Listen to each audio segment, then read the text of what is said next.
let's talk about common mistakes with email writing. I'm going to talk about mistakes that my students make.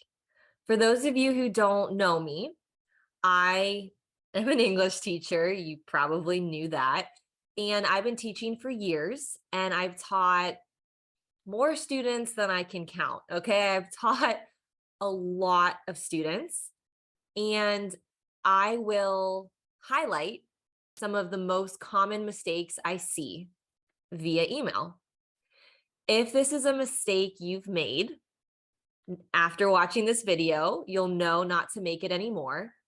Or maybe you haven't made these mistakes, but you have a friend or family member who's made these mistakes.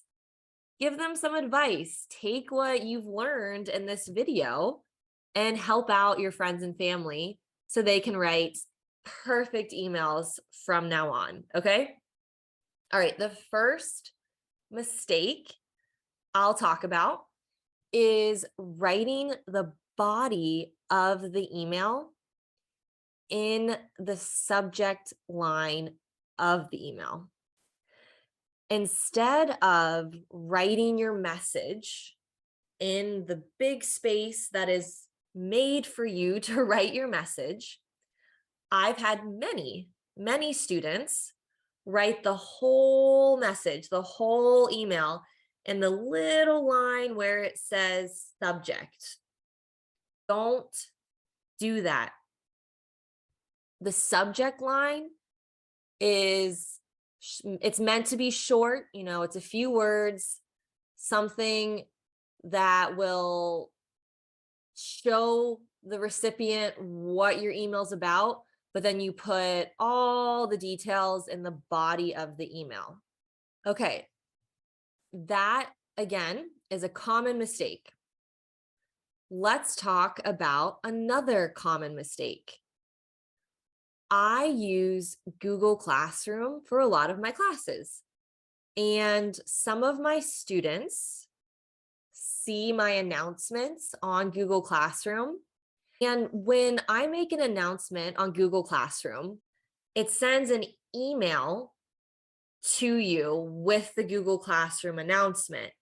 So you see the announcement on Google Classroom, and you also get an email saying, Christine said this on Google Classroom or whatever. I've had quite a few students get that email reminder about the announcement and reply to that if they're trying to contact me. Even though in the email announcement, it says don't reply to this email. This is not an email address. I've had students reply anyway, think that they sent me an email, and then the next time they see me, they're genuinely either confused or a little bit frustrated, hey, Christine, hey, teacher, you didn't reply to me. Listen, I didn't get it. I didn't get your email because you didn't email me. You have to check the recipient line where it shows the email is getting sent. You have to look at that carefully and make sure you're sending the email to the correct person and to a valid email address. I've also had students who email what they think is me, but it's not. So where I work, my boss is named Christy. My name is Christine. So clearly, Christy, Christine, similar names. And if my students use their student email, if you start to type a name into the recipient line, so whoever you are sending the email to, an email address will pop up if that person is in the system. And recently, my boss got an email from my student saying they wouldn't be in class. My boss has never met this person. She doesn't know them. And that student, when they saw me, asked me, like, hey, did you get my email? No, I never got your email because you sent it to someone named Christy. My name is Christine. So you have to be extra careful that you're sending an email to the correct person. This goes for, school, work, friends, anything. For any reason you'd be sending an email. First of all, make sure it's the correct person. Make sure the email is spelled correctly. And most importantly, make sure that you double check it. Um, but yeah, just double check who you're sending the emails to. We would avoid so many problems that way, right? All right, another common mistake is students not signing their name at the end of the email. Sometimes my students have email addresses with their name in the email. So I see the email address and I know it's them. But some of my students use their personal email addresses, and sometimes their personal email addresses don't have any identifying information in it. Doesn't have their name, or maybe it has someone else's name, like they're using someone else's email. And they write me an email and they say, hey, teacher, blah, blah, blah, blah, blah. But then at the end of the email, there's no name. There's no information that shows me who sent this email. Always put your name at the end of the email. And if you've emailed, for example, like me before, and we've had communication back and forth, you can just put your first name, that's fine.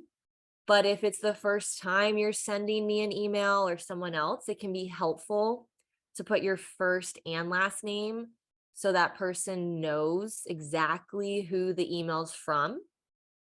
It can also be helpful in case the teacher, the boss, whoever it is, in case they have employees or students with the same name.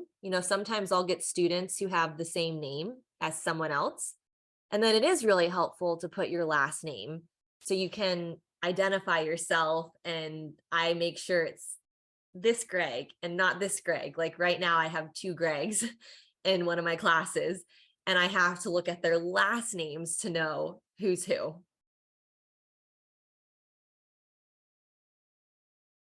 I get emails from students and sometimes, and my name is spelled wrong.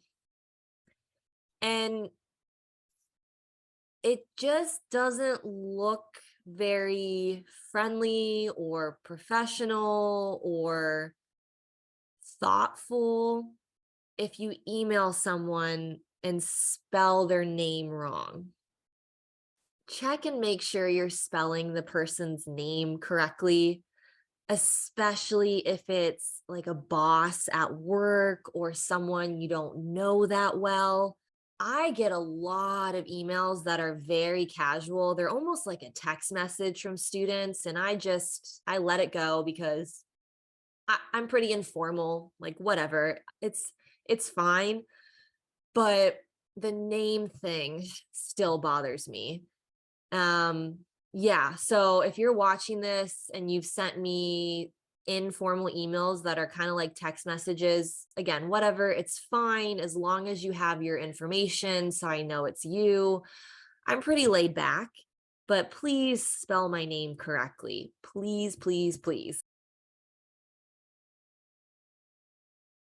And if you spell the person's name incorrectly and you realize it, like you notice it after you have already sent the email, send them another email and say, hey, I'm sorry. I just realized I spelled your name wrong.